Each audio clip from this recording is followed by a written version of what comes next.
सर्दियों के मौसम में जो अस्थमा के जो सिम्टम्स होते हैं वो एग्रेवेट होते हैं, जिसकी वजह से अस्थमा के जो पेशेंट हैं वो सर्दियों में ज़्यादा आते हैं। तो मैं डॉक्टर नज़र, आपका मेरे यूट्यूब चैनल पे बहुत बहुत स्वागत है। आज हम बात करने वाले हैं अस्थमा के बारे में। अस्थमा क्या होता है, कितने टाइप्स का होता है, इसके सिम्टम्स क्या क्या होते हैं, इसका मैनेजमेंट क्या है, और क्या ये अस्थमा हमारा परमानेंट सही हो सकता है, इन्हेलर वगैरह से आपको ज़िंदगी भर के लिए छुटकारा मिल सकता है। तो इन्हीं सब बातों के लिए मैं आज चर्चा करने वाला हूँ। तो सबसे पहले हम लोग ये समझते हैं कि अस्थमा क्या होता है। दोस्तों, हमारा जो एयरवेज होता है यानी सांस की जो नली होती है, जब इसमें इन्फ्लामेशन हो जाता है तो ये सूज जाता है, और ये सूजन की वजह से क्या होता है कि सांस की नली का अंदर का जो स्पेस है वो नैरो हो जाता है, सकरा हो जाता है। इस सकरा होने की वजह से क्या होगा, जब आप सांस लेंगे तो पूरी सांस आएगी नहीं, आपको सांस लेने में दिक्कत होगी, और अंदर जो है म्यूकस का सिक्रेशन ज़्यादा होगा। आपको जो है चेस्ट में पेन होगा, छाती आपको भारी लगेगी, आपको जो है चेस्ट में कंजेशन फील होगा, सांस लेने में दिक्कत होगी, और जो है आपको जो है खांसी आ सकती है। इन्हीं सबको जो है अस्थमा कह सकते हैं या अस्थमैटिक अटैक बोल सकते हैं। जब भी अस्थमैटिक अटैक होता है तो आपको व्हीजिंग साउंड सुनाई पड़ती है। व्हीजिंग साउंड का मतलब होता है कि जब कोई पेशेंट सांस लेगा तो उसमें सीटी जैसी आवाज़ आएगी। अब हम ये समझते हैं कि यह अस्थमा जो है कितने तरीके का होता है। अस्थमा मेनली जो है दो टाइप का होता है। एक होता है एलर्जिक अस्थमा, दूसरा होता है non allergic asthma. Allergic asthma जो होता है ये सबसे ज़्यादा कॉमन होता है। अबाउट 50 to 80% लोगों में एलर्जिक अस्थमा होता है। एलर्जिक अस्थमा का मतलब होता है कि अगर किसी को किसी एलर्जी की वजह से अस्थमा हो जाए या उसके सिम्टम्स आ जाएं तो उसको हम लोग एलर्जी अस्थमा कहते हैं। और जब भी आपको एलर्जी अस्थमा होगा तो उसके साथ साथ में क्या होगा, आँखों से पानी आएगा, और जो है आपके शरीर में जो है लाल रंग के दाने आपको दिखाई देंगे, और आपकी आंखें जो है लाल हो सकती हैं। दूसरा जो टाइप होता है वो होता है non allergic asthma. Non allergic asthma उनको कहते हैं जब बिना किसी एलर्जी के आपको जो है अस्थमा की प्रॉब्लम हो जाए। ये थोड़ा सा कम पाया जाता है, ये केवल 10 से 30% लोगों को पाया जाता है। लेकिन ये जो नॉन एलर्जिक अस्थमा होता है ये ज़्यादा सीवियर होता है, ज़्यादा ख़तरनाक होता है अगर इसका कंपैरिजन किया जाए एलर्जिक अस्थमा को। ये मोस्टली पोल्यूशन की वजह से हो सकता है या आपको ठंडे पानी की वजह से हो सकता है। जो एलर्जिक अस्थमा की मैंने अभी बात किया है तो उसमें पेशेंट को किससे किससे एलर्जी हो सकती है। एक तो बहुत सारे लोगों को एनिमल डैंडर से एलर्जी होती है। ये एनिमल डैंडर क्या होता है, जैसे हमारे बालों में रूसी पाई जाती है, डैंड्रफ पाई जाती है, ऐसे ही जानवरों के जो बाल होते हैं उसमें रूसी पाई जाती है, उसको ही हम लोग एनिमल डैंडर कहते हैं। इससे बहुत सारे लोगों को एलर्जी होती है। पॉलन की वजह से आपको एलर्जी हो सकती है, और जो है धूल और डस्ट, इन सब से भी आपको एलर्जी हो सकती है। इसकी वजह से आपके जो अस्थमा के जो सिम्टम्स होते हैं वो एग्रवेट होते हैं। अब हम बात करते हैं कि किसकी वजह से अस्थमा ज़्यादा होता है।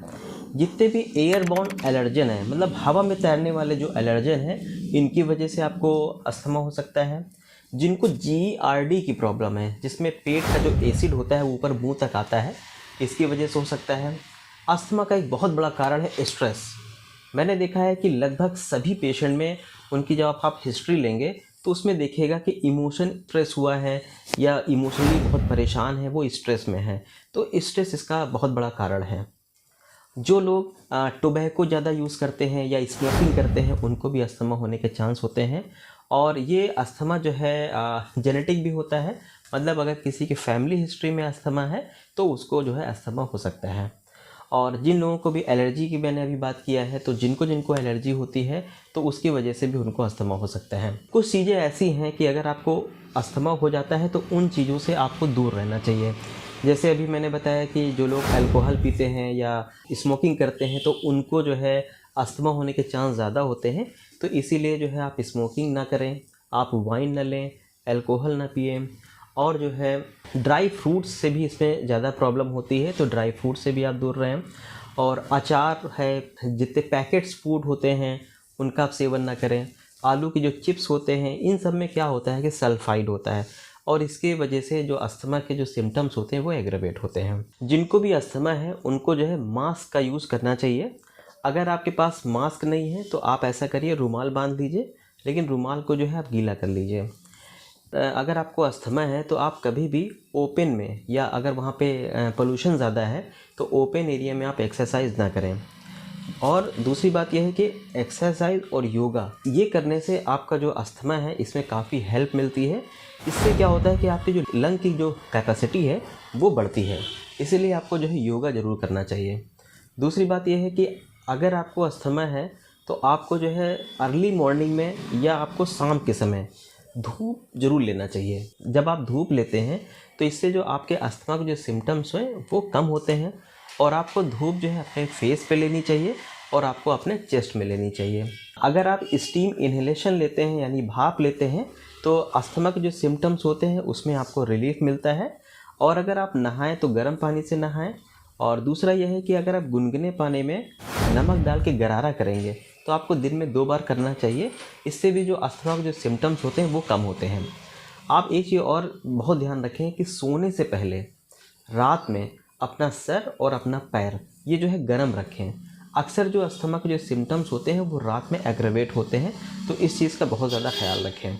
और जिनको भी स्ट्रेस रहता है, जैसा कि मैंने अभी बताया था कि स्ट्रेस इसका एक बहुत बड़ा कारण है, इसीलिए आप स्ट्रेस से दूर रहें, हमेशा खुश रहें, अपना जो भी काम करें मन से करें और हमेशा खुश रहें, जिससे कि आपका जो अस्थमा को अटैक है वो ना होने पाए। और एक बात और है कि जिनको भी अस्थमा है उनको इस चीज़ से बचना चाहिए कि उनको डायरेक्ट हवा ना लगे, चाहे वो फ़ैन की हवा हो, चाहे वो कूलर की हवा हो, चाहे वो एसी की हवा हो, या बाहर अगर ठंडी हवा है तो वो डायरेक्ट हवा लेने से बचें।